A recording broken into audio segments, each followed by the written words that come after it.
Alors, quel est le point commun entre des sources thermales romaines, un peintre mondialement connu et un pôle technologique de pointe? Eh bien, ils font tous partie de l'histoire d'une des villes les plus captivantes de France, Aix-en-Provence. Allez, aujourd'hui on plonge dans l'histoire de ce nom et de cette ville. La Copenhague du Midi, c'est Marcel Pagnol qui l'appelait comme ça. Joli, non?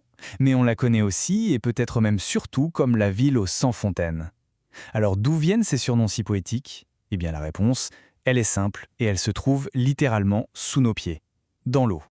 Oui, pour vraiment comprendre Aix, il faut aller plus loin que ses façades élégantes et ses jolies rues. On va gratter un peu la surface pour découvrir les différentes couches d'histoire qui ont bâti son identité si particulière. Et pour commencer, il faut parler de l'eau. Tout part de là en fait, c'est le point de départ de son histoire et même de son nom. C'est donc par là qu'on doit commencer. Alors, on remonte le temps. Loin, très loin, plus de 2 millénaires en arrière. À l'époque, la région était le territoire des Saliens, un peuple celto-ligure. Et puis, les Romains sont arrivés. Et là, tout a basculé. En 122 avant notre ère, ils découvrent des sources thermales et décident de fonder une colonie juste là. Une décision qui va façonner toute l'histoire de la région. Et le nom qu'il lui donne, il est on ne peut plus clair, Aquae Sextia. En latin, ça veut dire les eaux de Sextus. C'est simple, direct. L'identité de la ville, dès sa création, est donc complètement liée à l'eau. C'est dans son ADN en quelque sorte. Ce rapport à l'eau, à la nature, ça va marquer la ville pendant des siècles. Et ça donne lieu à des anecdotes assez incroyables. Prenez 1608 par exemple. Imaginez un peu, une pluie de sang s'abat sur la ville. Panique générale évidemment, jusqu'à ce qu'un scientifique du coin trouve l'explication. Et elle était beaucoup moins effrayante. Ok, donc Aix commence comme une ville d'eau romaine. Mais attention, son histoire ne s'arrête pas là, loin de là. Au fil du temps, elle va prendre une toute autre dimension pour devenir rien de moins que le cœur politique et culturel de toute la Provence. Et de cet âge d'or, il reste des traces. Et quelles traces? Un héritage architectural absolument dingue. Le chiffre parle de lui-même. 156 monuments historiques classés. C'est énorme. D'ailleurs, pour le nombre d'hôtels particuliers, il n'y a que Paris qui la dépasse. Rien que ça. Alors comment ça s'est passé? Eh bien tout s'accélère au XIIe siècle, quand les comtes de Provence décident de s'y installer.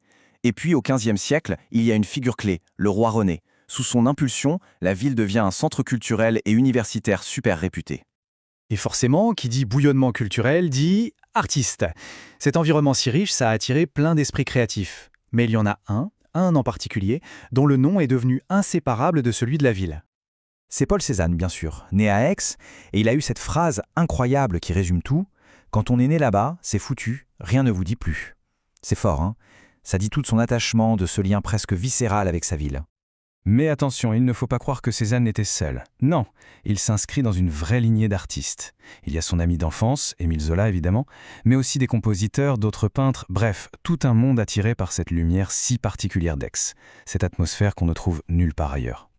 Bon, on a les Romains et l'eau. On a la capitale médiévale. Et on a l'âme artistique. La question maintenant, c'est comment tout ça se mélange pour donner la ville d'Aix d'aujourd'hui?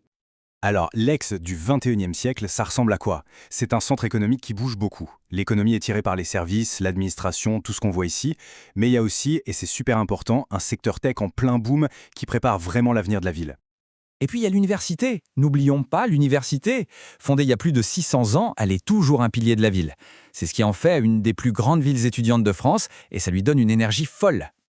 Ce mélange, ce pont entre passé et présent, on le voit très bien dans les transports. Avant, il y avait le vieux tramway. Aujourd'hui, il y a l'A Express, un réseau de bus ultra-moderne qui relie tous les nouveaux quartiers. C'est la parfaite illustration de cette évolution. Donc, pour résumer, Aix-en-Provence, ce n'est pas juste une ville d'eau, ou une ancienne capitale, ou une ville d'artistes. C'est tout ça en la fois. C'est vraiment la synthèse vivante de toutes ces identités qui se sont superposées au fil des siècles. Et ça nous amène à une dernière réflexion. Quand on a un passé aussi riche, aussi présent à chaque coin de rue, comment fait-on pour se tourner vers l'avenir sans se transformer en musée à ciel ouvert? C'est tout le défi d'Aix. Trouver cet équilibre, c'est ce qui va définir son futur.